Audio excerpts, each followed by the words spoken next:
It's another edition of Time About the Movies, and today we're taking a look at the movies of March 26, 1993. We got 5 movies to look at today, so let's not waste any time. Let's jump on into it, and we'll start off with the first movie that we have here, the comedy Born Yesterday, starring Melanie Griffith, John Goodman, and Don Johnson.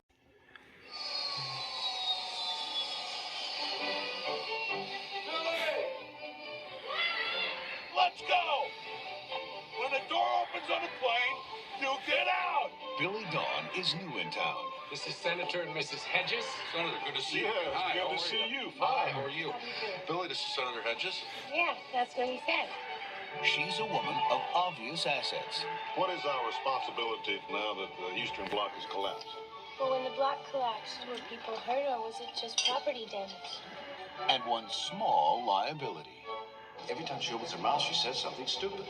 Yeah, that's going to make her stand out in Washington. Did you know that Elvis had over 40 TVs? Couldn't we smarten her up a little bit? Since when have you been interested in my brain?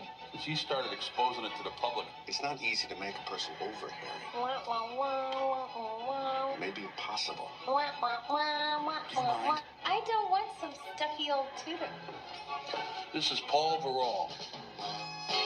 So, how are we going to smarten me up? We aren't going to do it. You're going to do it. Did you see I've got a lot to learn? Still trying to read this book? I'm trying not to learn. This whole thing is making me feel dumber, not smarter.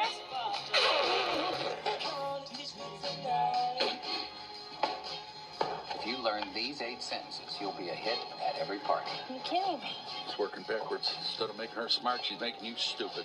Now, the woman no one ever listened to. Seems to me by signing these, it makes me some kind of a partner. A silent partner. Is finding out she has a lot to say. Some people are always giving it, and some are always taking it. And I'm switching categories. Oh, my God. Both the senators are wrong. Billy's right. Ha. These papers don't give him control over you. What? It gives you control over him. What? You do what I'm telling you. Isn't she terrific? Hell, I'm knocked out. Melanie Griffith, John Goodman, Don Johnson. Born Yesterday. So this is a remake of the 1950 film, which starred Broderick Crawford, Judy Holliday, and William Holden. And almost 50 years later, they remade it, and it's unfortunately not as good as the original version. In fact, good is an understatement for this.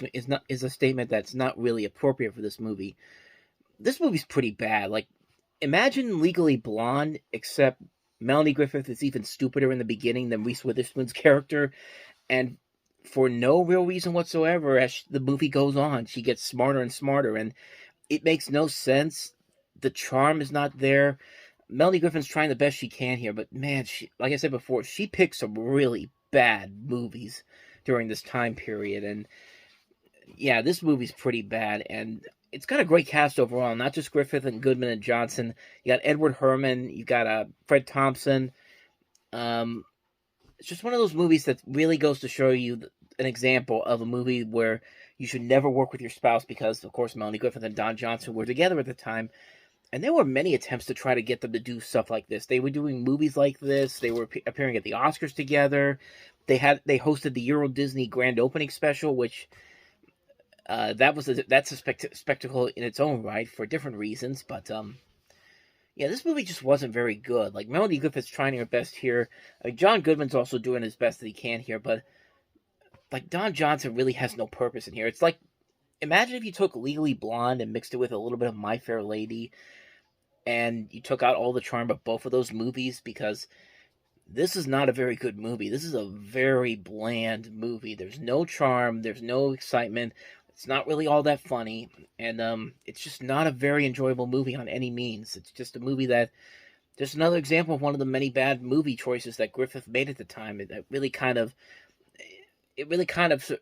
brought down her star power a little bit. And like I said before, like, Griffith and Johnson were together at the time, and it's just one of those movies where you look at it and say, yeah, there's probably a good reason why you should never work with your spouse unless you two really pick good scripts, because they were just this is a script that just feels like they were just picking whatever was there, didn't even look at it all the way through, and it ends up being this movie. And it's not a very good movie. Not a very good movie at all. So That's Born Yesterday. So, with that said, let's go ahead and move on to the next movie that we have here, and that is Marley Matlin in the drama Hear No Evil.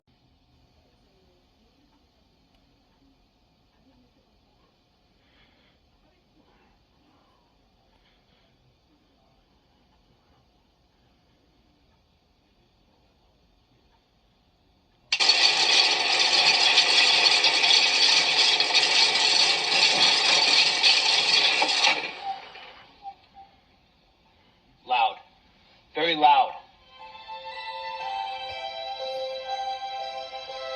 Jillian was living a full life.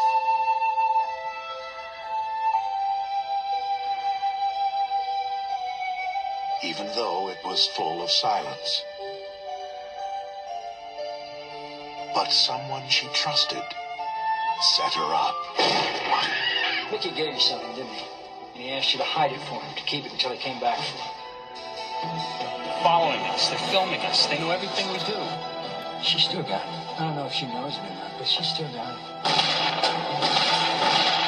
Mickey's dead. Do you want to be next? Have you got her?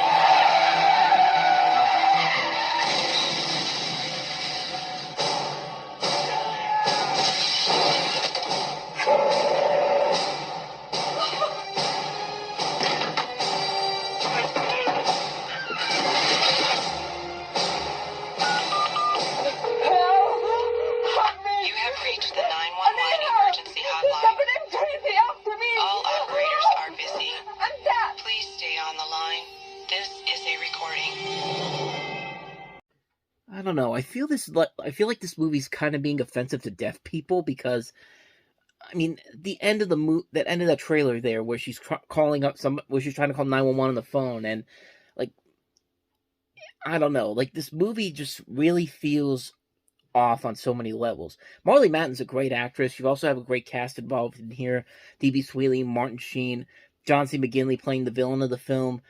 But yeah, Marley Matlin's a great actress, and she usually doesn't pick any real bad movies, but this one here is one of the ones where I think this is probably the worst one she's picked, because it just feels kind of offensive to deaf people, honestly, because it just feels like, how are you supposed to make this work when the person that she's supposed to is when she can't really hear anything, and the person that she's supposed to be in love with is actually the one that set her up, and it's just a really confusing thriller on so many levels. I feel like maybe there could have been something interesting here. You could have done something on this, like a Quiet Place type of film here, but it just doesn't work like that. It's a movie that just kind of feels really offensive to deaf people, like I said before. But yeah, it just doesn't feel like a movie that they really thought about it a lot about it, and just this was the end result. So yeah, that's pretty much all I got to say about Hear No Evil. On to the next movie, the comedy Married to It. Well, maybe I'm too romantic, but I like being with just Chuck. Oh, there's nothing like monogamy. Oh, I agree completely. That was then. This is now. Big shot like you can't be married to some hick from Iowa. You're not some hick. You're my hick. I love this car. I think you married me for this car. Legs first, then mind, then car. Did you guys ever drop acid? Never. We never took drugs in our lives. I minced, I chopped. And you whisked. You're a wizard with a whisk. It is all in the wrist. Oh, we met in a barn. We'd watch and we'd wait for the animals to do it. Don't! Oh, Isn't it true? come on, Claire. You can't turn your back on the fact that we were meant to live our life in pairs. Yeah, sure. Ever heard of Noah's Ark? Ever heard of the Titanic? New York is full of beautiful women. It's so exciting. Start talking about beautiful, exciting women. Boy, if there was ever a movie that looked like it was supposed to be a TV series and then they said, screw it, put it on the big screen, this was definitely it, because, man, this looks like a really lackluster sitcom. Not even a good sitcom, really. It's just like, it just seems like a movie that was clearly meant for a TV series or a direct-to-video film. This was put out by Orion Pictures as one of those films that came out when they were filing for bankruptcy. It actually came out in Canada 2 years prior to this movie's release in the U.S., and needless to say, it didn't leave much of a lasting impact. It has a great cast overall: Bo Bridges, Stockard Channing, Mary Stuart Masterson, Sybil Shepherd, Ron Silver. But when you look at that trailer, it feels like you're waiting for the ABC logo to come in to tell you, coming this fall to ABC or CBS or any of these networks. But doesn't look like a good movie at all. Like, it's a movie that looks instantly forgettable, a movie that a lot of these actors probably regretted doing, and just didn't look like a good movie overall. And for Arthur Hiller, again, this is one of his last movies that he made, because this actually came out after The Babe, and then he would only do 3 other movies after that: Carpool, the Alan Smithy film, and National Lampoon's Pucked, and then that was it for him. Just not a very good movie overall. Just not a very good film at all. So, anyway, on to the next movie: The Opposite Sex and How to Live with Them. Relationships in the 90s have really changed. In the past, men were like animals on the prowl. But today we've become much more evolved when it comes to the opposite sex. Ow! Women are more confident, more assertive, more in control. You should go for it. Little potential. These days, when I date someone, I like to take it slow. You know, David, I don't think we should get into anything physical. Don't panic, dude. We're like Hell's Angels. We share everything. Well, get to know the other person first. And girls don't have to play games like they used to. There's no rule that says you can't call him. No reason to call her. For me, the watchword in the 90s? Missing out big time, pal. Commitment. George, you're hitting on my girlfriend? Yeah, she's really awesome. Yeah, she is, isn't she? Trust. How can you share your body and your life with someone without it? Can't I have a good time without you? Can't you have a good time with me? The purpose of a man is to love a woman. The purpose of a woman is to love a man. From the creators of Sex Lies and Videotape comes a new comedy about the world's greatest unsolved mystery: the opposite sex. Game of love. Easy solutions to life's difficult problems. Yet another comedy with a really good cast. I mean, Ari Gross, Courtney Cox, Kevin Pollak, Julie Brown. But just nothing there that really is funny or really exciting at all. Like, these are very talented comedic actors that really work off each other in other works.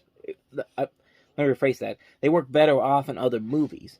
But here, it's just like they're not really given a whole lot of good material to work with. This just looks like a generic romantic comedy with a little bit with sex thrown in there to kind of appease the men to go to the theater with their girlfriends or wives. And it just doesn't look like a really good movie at all. It looks like a very lackluster film, which I actually think this was actually on Siskel and Ebert's Worst of the Year in '93. So that should pretty much tell you about this movie.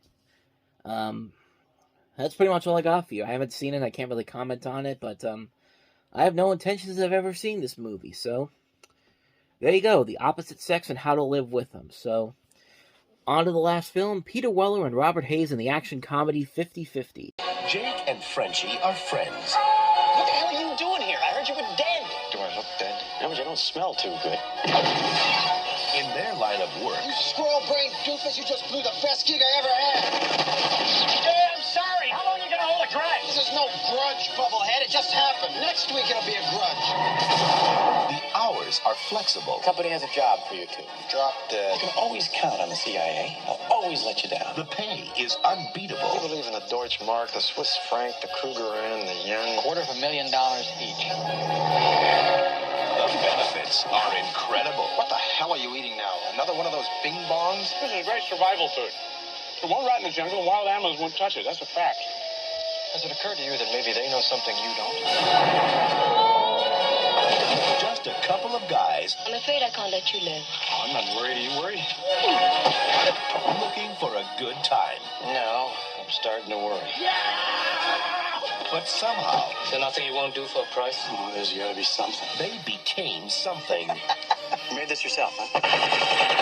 neither was prepared for. What you're doing here is good. First time for everything. Heroes.